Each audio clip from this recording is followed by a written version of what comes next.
like to introduce Miss Katrina.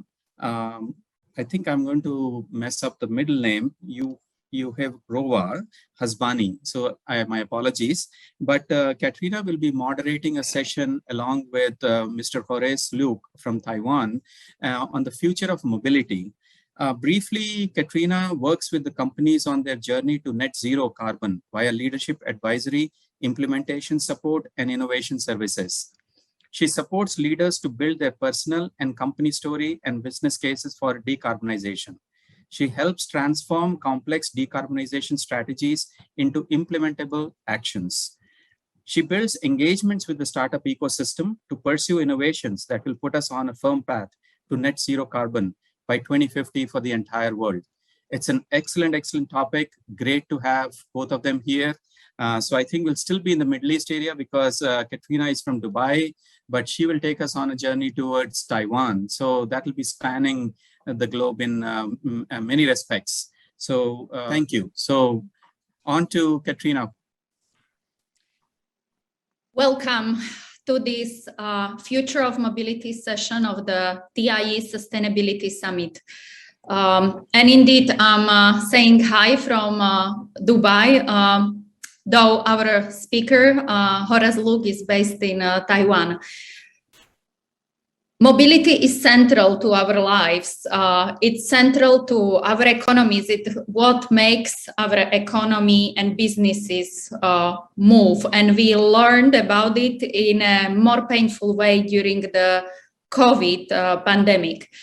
Mobility and transport also represent more than 20% of greenhouse gas emissions globally. And this sector will be central for us to address the net zero carbon vision. So I cannot imagine to have someone better to interview today than Horace Luke, who is the CEO and chairman of Gogoro.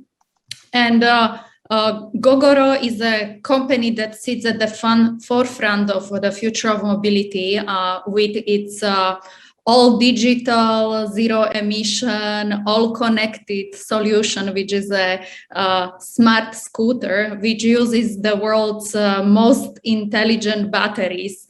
And Horace, I'm sure you will tell the story much better than me. So I would like to ask you, could you tell us about your background and your entrepreneurship journey to kick off this discussion? Great. Thank you, Katrina. I'm really excited to be here.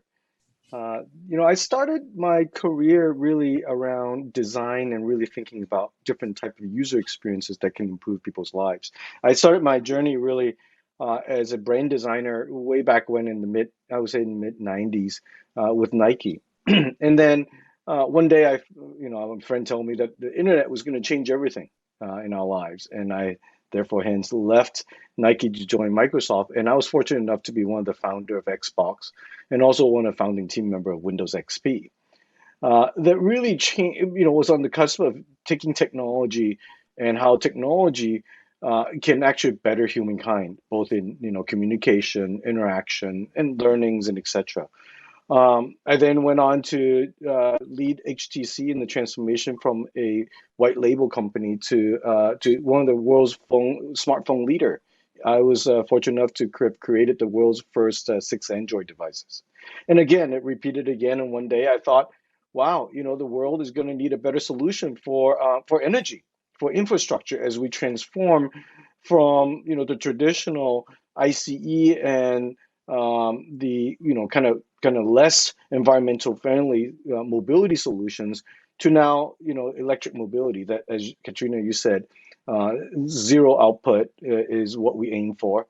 And through that transformation, one of the biggest opportunity, but yet one of the biggest gap, is around the infrastructure itself. If you don't know, there are over 500 million or about 500 million two-wheelers moving around the world today, with over 50% of all urban commute miles done every day on two-wheelers. The opportunity is kind of underserved. But in order for these, two-wheelers to now become electric, they're a very, very, I would say, a very innovative infrastructure needs to be in place in order for people to adopt it easily. And so with that thesis, we started our battery swapping infrastructure that we're so famous for today. But that's how I started, and just really thinking about how to transform the world to be a better place for, to our cities to be cleaner, smarter, healthier for the future generations. Thank you. The battery swapping, it's a quite novel idea today, and even more so when you started the company. So I'm just curious to know, how did you come up with that specific idea? Well, I think, one of the most difficult thing about adoption of electric is cost. Cost has also often, been a barrier for people to kind of forego the traditional, more accepted way of adopting a solution to now perhaps a new, more adventurous, more innovative adoption. The challenge with EV has always been the cost of the battery. By removing the battery from the purchase equation, we're able to create solutions that are kind of at par, if not even cheaper than the traditional ICE vehicles. But because we remove the battery, we're able to enable an innovative business model that allows the consumer to not own the battery, but just simply when they deplete the battery to swap and go. In seconds, they put one battery or two batteries into one of our Go station, and instantaneously it would look at how you rode it, how many since you last swapped, which battery is best for you for the for your next trip, and then instantly swaps for a fully charged battery, and then the old battery is then prepared for the next user to come along. And this fractional ownership has really enabled, at least in Taiwan today, for us to grow the market about tenfold. So before we started, Taiwan is very similar to that of an India market, where a majority of vehicles adopted today, if not, before we started, if not all vehicles were actually gasoline powered. Because of our innovative battery swapping business model, it went from less than 1% to about 10% of the market today, electric two-wheelers. And amongst that 10% of the market, we own 97% of the market. And our open platform, our battery swapping platform, is open to be able to be used not only by Gogoro smart scooters, but also by makers like Yamaha, Suzuki, Aeon, PGO, eMoving, and a number of other vehicles. And we're taking this idea now to China, where we announced our partnership with China's largest electric two-wheeler maker, Yadi, which last year I believe sold about 12 million units. And then also with Dachangjiang, which is China's largest ICE two-wheel maker. And then also, of course, in the hometown of India, with Hero MotoCorp, with Dr. Munjal, we have announced our partnership into India with New Delhi area being the first pilot, probably closer to the second half of next year. So it's a pretty exciting time. We took this idea, the novelty of idea of battery swapping, and really, it was a seesaw. We took the customer pain away. At the same time, we really were able to deliver a unique user experience for the customer that they're willing to pay for fractionally over time. Mm. Yeah, that's quite an exciting story, and I can see a lot of scale with the entry into China and India, and we are today and these days of this conference that TIE is organizing are centered on the topic of sustainability. And we already mentioned the zero emissions, but sustainability is a much larger topic than that, right? So I'm curious, how do you approach sustainability and transport in Gogoro? Maybe you could talk a little bit about that. I'm sure the entrepreneurs that are listening to us will be curious about your perspective. Well, Katrina, you're absolutely right. Creating electric mobility is only one small part of sustainability, of course, on the consumer side. But on the generation side, both from creating the vehicle to just how we manage our batteries so that we can extend the use of minerals and resources that we get from the ground. Sustainability is not only just about how the consumer use something, but how we as as solution provider, as well as innovator and business leader, use our resources. So I'll give you a couple of quick example. With our battery, because we manage our battery charging patterns and discharging pattern real time with our station, we're able to extend the life of our battery much further than maybe the traditional plug-in charging. When you plug in a vehicle, you're always, trying to fast charge it. You're always trying to top it up in the middle of the night so that you're ready for the next day. Well, that doesn't serve the battery really well. The battery is always under stress, either really low or really high, and also fast charging. With Gogoro, we're able to provide and time and pattern the charging for the just-in-time, readiness of the next customer coming by, using our AI and using our machine learning algorithms. That's one way we're doing it, but also another additional way we're doing it is also in the manufacturing of our vehicle. A great example of our vehicle is we use polypropylene, a fully recyclable material. We don't use paint in the latest vehicles that we create, so that we can actually reduce the amount of resources and pollutants that we put into the world, so that when the consumer buys a vehicle, they know with full understanding that we tried the best we can do to reduce the amount of footprint it took to create the vehicle. But at the same time, when the vehicle is ready to be retired, is fully recyclable also. So that, I think we have our role as business leader to really think through the problem end to end to try to decarbonize our footprint as much as possible. So both extending the life of our resources we put on the ground, that put to use to the consumer, it took to get there. Yeah. And on the way you engage with your consumers on one side, but also with all your partners, your suppliers, right? You have that multiplicator effect. Which gives a lot of room for innovation and collaborations. But I want to go back to your business model of battery swapping, right? You sit in a specific place in the value chain of electric mobility. So maybe you could explain to us what is your vision? Where do you sit today? Where do you want to go? Scooters, of course, are just one part of electric mobility. So maybe you can give us we enlarge the perspective, right? And we think of where we are heading. So, it's amazing that, we over the last, I would say 10 years, we started a company 10 years ago, when nobody was really thinking about the space. So we had to do everything from the ground up. We even create our own motor. We create our own vehicle. We create our own battery and the swapping system, all with the intention to prove that this pilot works in Taiwan.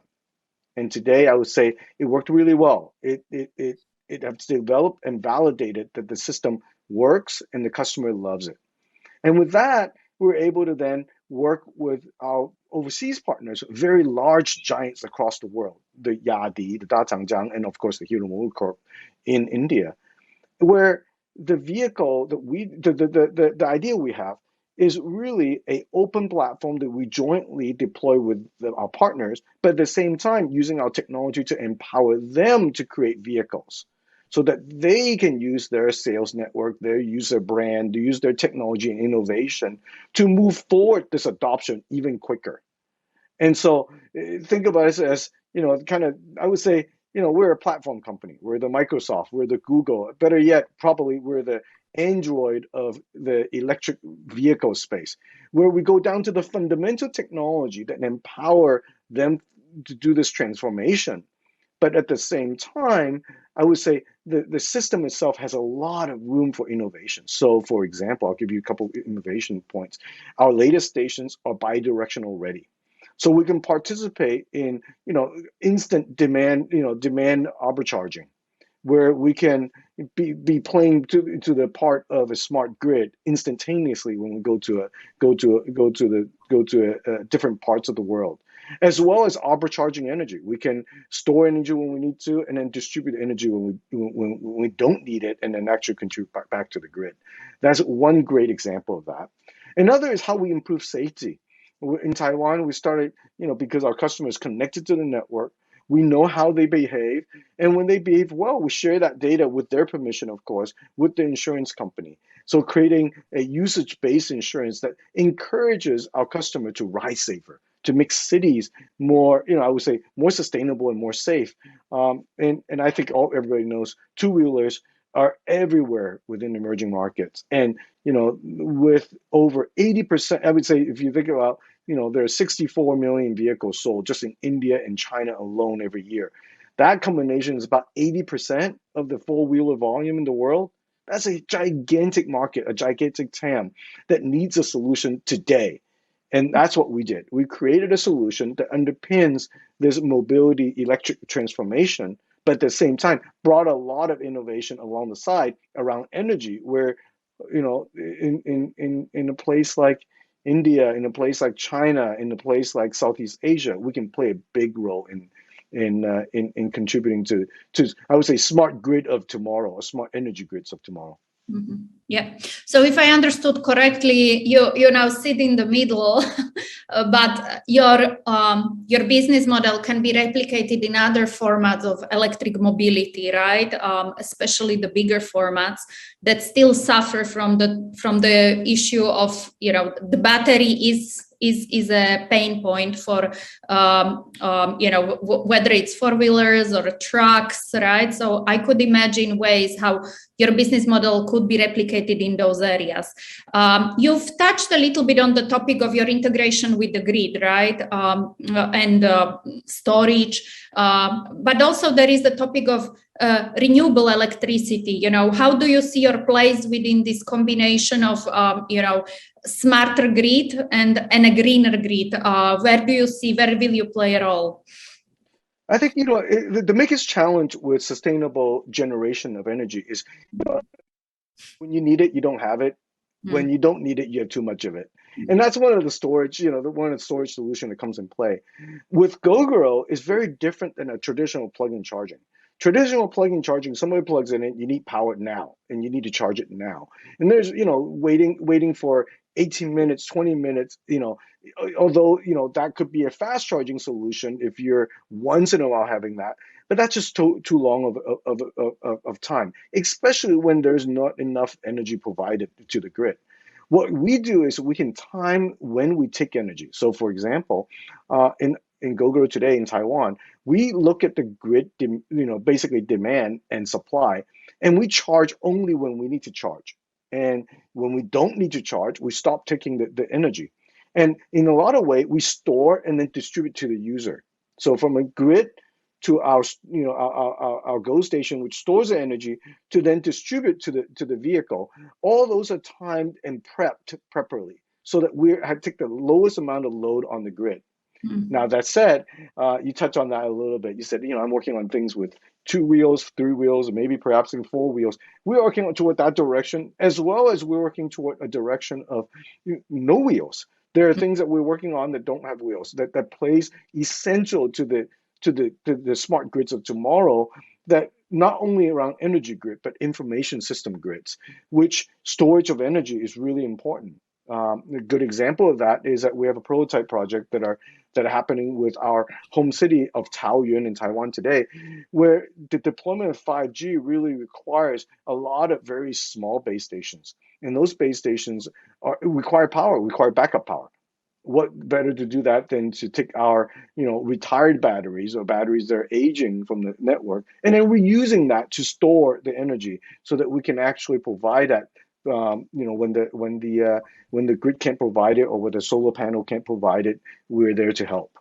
Yeah. Now you touched on a few interesting topics, especially for me. I my background is in energy efficiency and demand response, and I can imagine these battery swapping stations being a way how to shave off the peak, or as you are rightly pointed out, especially in the Middle East, we have certain times of the day where we have too much overproduction, especially from the solar generation. And I can imagine these swappable batteries being charged and then deployed when they are needed.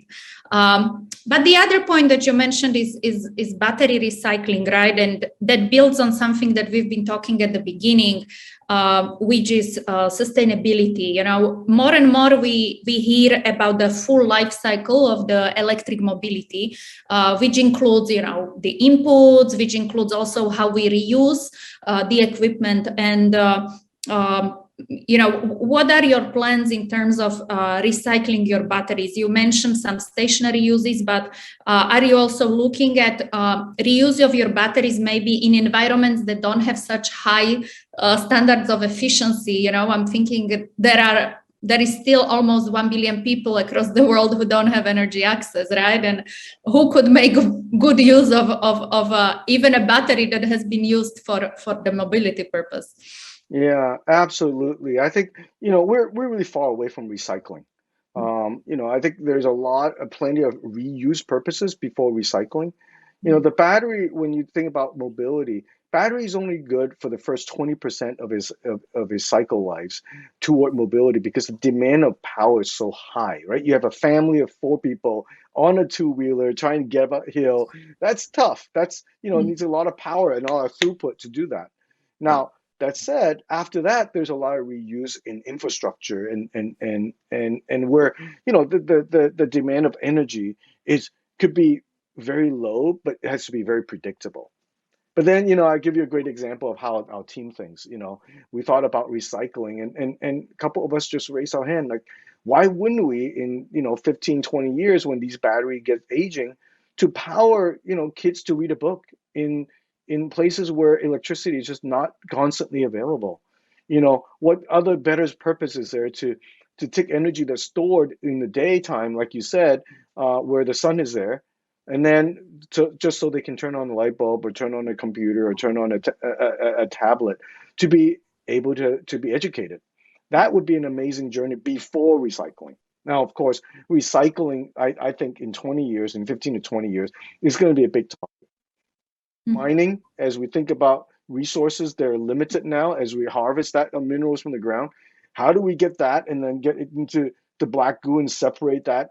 Not only in large factories, but in micro factories within cities. That's really important because we need to reduce the amount of logistic. We need to reduce the amount of back and forth in order to overall reduce our footprint. I think that's something that we're, that both keeps me up at night and also that excites me in thinking about what's next for innovation, not only around reuse of these batteries outside of mobility, but also recycling of these batteries. And the good thing about Gogoro is that our battery form factor is forward backward compatible, so all our batteries are identical. They're the same size, which makes automation and other things really easy, right? Because we have almost 1 million batteries in Taiwan today. Once we start scaling that in China and India, we're going to have a exponential amount of that. And then what better to do that than a common form factor for automation. Yeah. And I'm sure the audience is making a lot of notes because there can be at least a couple of dozen companies coming out from the ideas on this call. Horace, and I see here we are going towards the end of this session. So, this is a really crucial time for us in many ways. We have the COP26 coming up. We have this net zero vision. We are, I hope, on a brink of some economic recovery with, somehow we are managing better the impact of COVID on our economies. So thinking now big picture, in terms of the next 12 months, I'm just wondering if we were sitting here in 12 months, it's October 2022, what do you think? What we would be discussing? We'll be saying, not only are we making, that transformation in China, but also, in India, we are seeing great transformation into electric mobility, that the infrastructure is igniting all of us to have that conversation around, why couldn't we use something that is better? Before Gogoro started in Taiwan, like I said, 5 years ago, there was a lot of, I don't think you can do it. And then now we prove that we can do it. Now it's all about replicating it in those densely populated cities and working with our large partners to do that. So I think in 12 months, we're going to see this tick off. And, I think we're going to be, like you said, in a recovery mode where resources are there to support this transformation.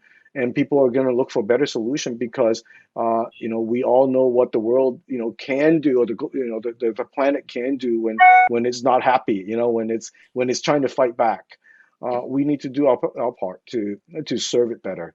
And we're really excited, to have, great investors that like Generation Investment that Mr. Al Gore, former Vice President Al Gore started, to really put a thesis on doing good and doing well at the same time. We need to demonstrate to the world that, that sustainability is not just a side topic, but for enterprises to do good in the future, really sustainability needs to be at the core of every decision that we make. And how do we take that to the and replicate into other businesses that are perhaps needs transformation, for us to really generate positive change. Yeah, and we still have a few more minutes, I see. I would go back to the beginning of this discussion and your entrepreneurship journey.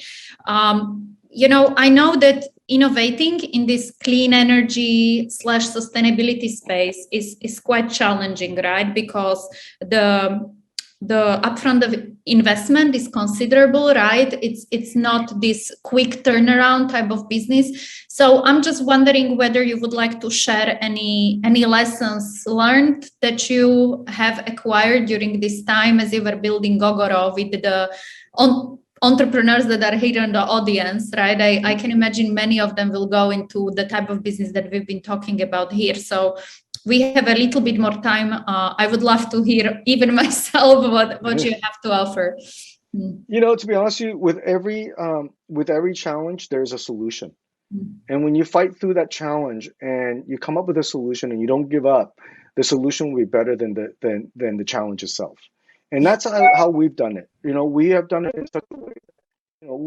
When we started, there was literally, I couldn't find anybody to help us with, creating the motor or the vehicle or anything else. So we had to do everything from the ground up. When you do everything from the ground up, you come up with your own thesis and your own point of view. And if it's unique enough and it's convincing enough, when it takes off, it really takes off.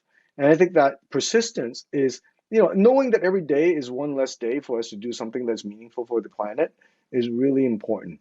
Instead of every day is one more day, right? So, time can't wait. We got to do it. And, it's innovators like ourselves, it's business leaders like ourselves that needs to take that step forward and say, you know what, we can't take that anymore. Sustainability is not something we can wait for. We got to make cities smarter, more connected, healthier, safer for our future generations. We got to leave this earth a better place than when we entered it. And I can't say that we're doing that today. So we gotta turn our effort onto how to make sustainability the core thesis of innovation. And then when we put all our minds to it, we can do it. And I would say that that's exactly the thesis we have. We have about 2,000 employees, all thinking about the same thing. And that's it's no easy task, but every day takes a lot of positive energy to say, how are we going to get there even better? Awesome. Thank you, Horace. So that was Horace Luke, the CEO, chairman of Gogoro, and myself, Katarina Uherova-Hazbani, founder of Enwrapped, and I'm handing it over to the next panel. It was great to be with you. Thank you so excellent, much, excellent. Thank you very much, Katrina, and thank you very much, Horace. It was absolutely a wonderful and delightful talk. I'm just thinking about the 500 million scooters when you mentioned that they're there on this planet. It'll be awesome if we can convert them to EVs and save the planet a little bit, take it load off. But I really appreciate your time, and I thank you very much for participating in our summit. And I hope I'll see you again sometime soon. Thank you. Thank you very much. Thank you. Thank you.